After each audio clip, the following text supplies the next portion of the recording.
may topic ta karon, guys. Ang topic na to, may to matingod ni katong kahoy na naila siyang bunga sa Mateo 33 hangtod sa 37. May tungod ni Jesus. Diba niingon si Jesus nga ang kahoy maila siyang bunga, ang iyang gipasabot. Ang kahoy maila siyang bunga na kung unsa gani ang imong gipanulti, mao say sulod sa imong kasing-kasing. Mao sanay nasa imong sulod sa imong kasing-kasing. Mananin siya ang kahoy maila siyang bunga. Mao na kung natay mga panulti, kana siya nagikan sa tong kasing-kasing. Mao na siya. Diha na to mahibalaan ang gitawag og mini nga magtutudlo. No? Di na ito may balaan. Di ba nagisgot siya dito sa versikulo na to nga may tungod sa mini nga magtutudlo. Siya mga ningon siya pagsulti mga bitin. Unsaon man ninyo pagsultig mga maayong butang nga mga dautan man kay kamo. Kung unsa gani ang nakapuno sa kasing-kasing, mao usab na isulti sa baba.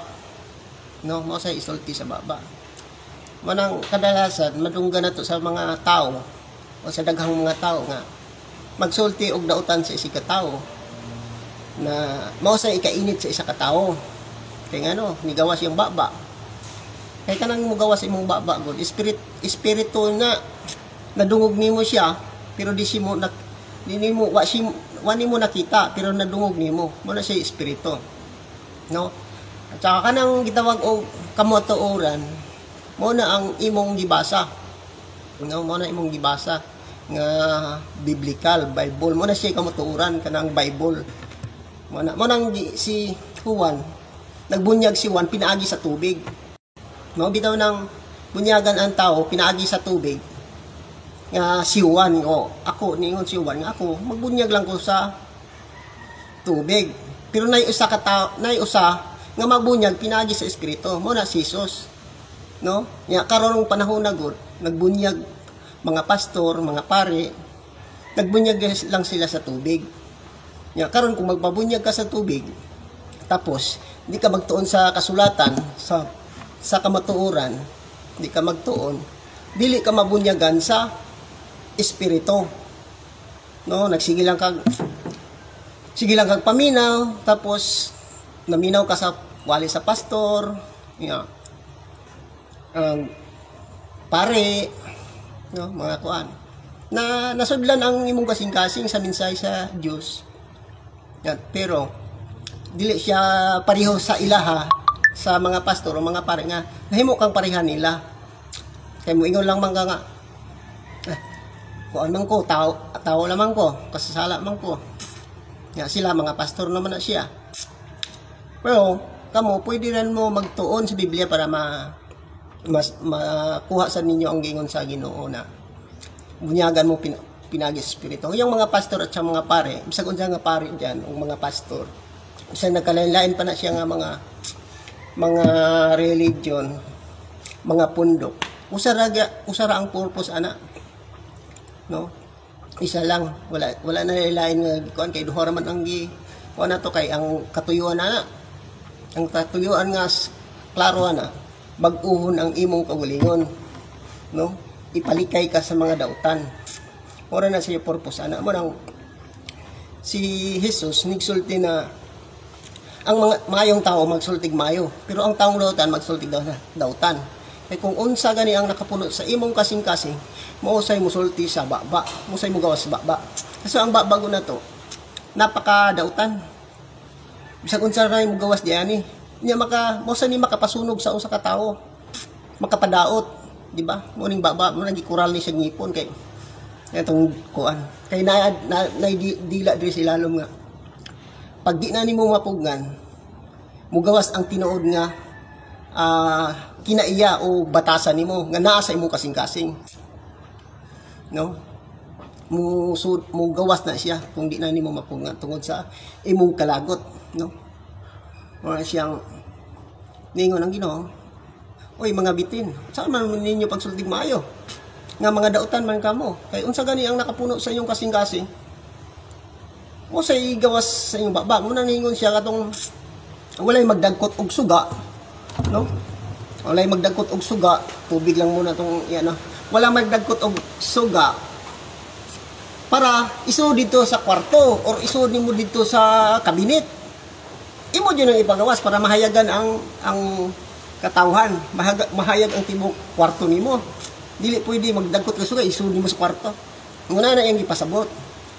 Nga kung magdagkot ang suga, imo jud butang sa butanganan para mahayagan tanan. Muna yang gipasabot nga walay matago nga lihim nimo. Kay maabot ang panahon, mabutyag na nimo, masulti na, gitawagan ng mga chismis, mahimo ng chismis nga. O nga, nabutyag ang unsa yung gibuhat dito, nabutyag daghan mang mata, chismis mo na siya. Wala ka ng tapika sa atong mga inistoryahan, kung di ta magbantay sa atong inistoryahan, lagi lang tang maglaging tang manaot, lumutang-butang, musumbalik na nato, no? Balikan ta na kanang atong ipanulti. Wala siya gisulti dito sa 37. Ya kung sa ganing ipanulti ninyo, mo sa gamiton niya para ihukom sad nato kung mo na atong gamiton. Mo nang magbantay ta sa atong mga inistoryahan nga di ta makapasakit og tao, no? At saka nasay kanang gitawag niya og namana sa Santiago siguro. Siguro sa mga pastor, kabaw na ani, pero ako sa ningisulti sa inyo. Mga pastor, mga pare, kabaw na sila ani. Kanang nasa Santiago sa kuan bahin sa dila. Nga ang asin ang napasa laing bersikulo din pod kang asin nga dili pwede maghalo sa tabang tubig ngadto sa parat nga tubig. Kay magkuan ang lasa niya. Nga di sila makasinabot sa lasa. Masa nagiingon niya dito nga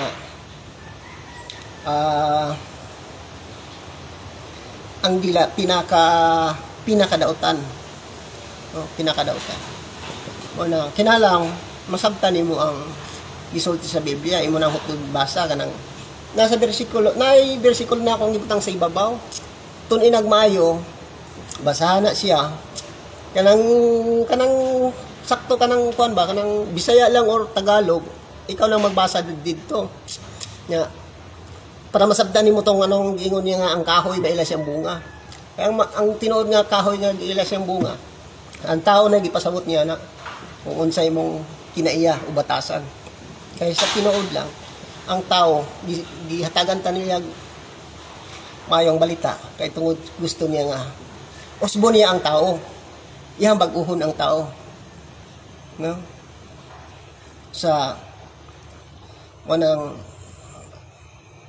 nasay usang kanang gitawag na to nga magampo nga pagampo nga kuan pagampo or kanang panaad. Kaya sa akong nasabtan kanang pag-ampog panaad, pari-pareho lang na mugawas na sa imong baba. Pero nang pag kanang mingon ka nga, hay, unta dili mo ulan. Kana siya usa na kapag ampo, mugawas na sa imong baba. Mo nang nagingon siya, ayaw ka mo kung manaod kayo, ayaw ka mo pag kanang tawag ani. Ingon siya, kung sanay magsulti ba yun o magkuhan nga, ayaw daw ka mo panaad, no? Ayaw ka mo panaad ka ng example manaad nga, o sige Brad, mato ko dito sa imong birthday, nung mato ko sa imong birthday, tapos pagkaugma o sunod ugma mato ko sa imong birthday nga karon testingan siya sa panahon. Kaya nga no, nanaad man siya nga moadto siya, testingan siya sa panahon kung tinuod ba nga moadto siya. Karon tungod sa iyang gipanulti, testingan siya sa iyang gipanulti kung mutuman ba sa iyang gipanulti. Ngunang daghang mga pagsubok nga daanan kung musulti ka na. Usahay nay mubabag nimo nga di ka makaadto. Usahay ulanon ka o di tagaan kag kuan sa unahan nga di ka mulahos, no? Inguna na siya kanang mo na siya panaad kang tong panaad nimo nga imong gisulti dito sa imong amigo. Wala siya kung nakay istorya musumbalik na nimo kung di nimo tumanon kanang mingon ka magbutan na ka nya di gapon ka mo sunod imo ri gapon gibuhat di balikan ka sa imong gipanulti o imong panaad kung ituo ba jud ka wala mo nang nagisulti niya dito sa katapusan sa 37 na kung unsa imong gipanulti mo say gamito niya pag hukom nimo mo na siya gipasabot mo nang magbantay ta sa atong mga inistoryahan nga di ta makapasakit og taong kay mo ra sa nagamito niya para masilutan ta, no? Nay masilo na to nga tao, di ba? Sige. Nya, thank you sa kung naamang ka diha karon na minaw ka kung unsay akong gi-explicar ninyo. Kung mangutana mo sa kung di pa mo kayo kamao sa mga pamaagi sa Bible, pangutana lang mo sa iyong mga pastor, mga pare. Kay sila kabaw sila ana. Ako nag-explicar lang ko kay tungod na ako nahibalaan. At saka ako sa una god kan ko misyonaryo ko na nagsangyaw ko sa maayong balita. Tapos na pandungan jud ko sa kamot sa mga dagkong mga pastor, no? Dagkong mga pastor na pandungan ko. Na ako'y katungod siya giana, pero dili siya katungod sa mga pastor, katungod na sa Ginoo. Kung maabot ka ni ana god, maabot ka sa mga tawag kag pastor, tuyo na sa Ginoo.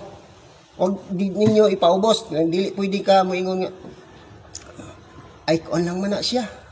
Pastor lang man na siya. At tuta sa pare, dili ka pwede mo ana. Pero kana gihatag na sa Ginoo. Nga mao na iyang kuan pastor lang. Ang uban gud kadungog ta. Sa mga moingon kanang ay sakristan lang man na siya. Ang uban moingon nga kanang sa simbahan gitawag simbahan nga siya lang ang magdala sa mensahe didto. Nya kay tungod ang pare dili siya maka adto. Di nay magtudlo dito na mga pastor, no? Kanang defender. Gitawag na siya mga Catholic defender, mo na sila maghatag sa inyong mensahe. Pero kana gituyo na sa Ginoo nga munay mohatag ni isa. Parang namoy masabtan, namoy ibalan sad. No? Mana siya akong ipasabot.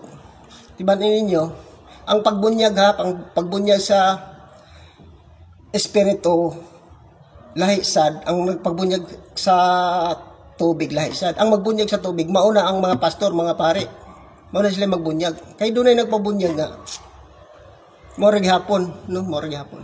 Kaya kung magbunyag ka sa tubig, magtuon ka sa kamatuoran. Ang kamatuoran mo na siyang Bible, mo na kamatuoran.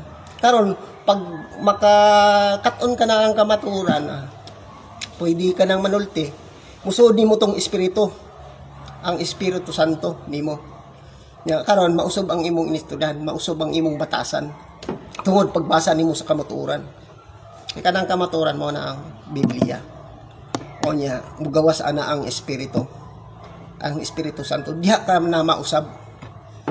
Ngo na siya klaro nga pagtulunan, di ba? Sa kinsa nga kuan dia, mga religion dia. Isakto na sila tanan ha. Wala dili na siya ingon nga kuan. Ayaw ninyo i-down ang mga religion. Nga naman gusto sa Ginoo. Dili mabutangan og taya ang imong kasing-kasing. Kanang giingon niya, ayaw ko mo pagtigom og mga butang nga madunot. Pagtigom ka mo og mga bahandi nga dili madunot. Mo na sige pasabot kanang gitawag niyang taya. Naagihapon na diri sa Bible, no? Munay mga tawag dito assignment ninyo kung naminaw ka karon assignment nimo na dito sa pastor, pare, pwede nimo na itanong. No, mo na pwede nimo na pangutana. Nya tapuson na nako ang akong live. Sana imong nagustuhan, no? Kay sa sunod nanapod tay pag-istoryahan, no? Kung hilig ka niini, sigurado ko maminaw ka, di ba? O God bless sa inyong lahat, no? Magandang umaga. O salamat, thank you, magpaalam na po sa inyo. Sige. Bye-bye.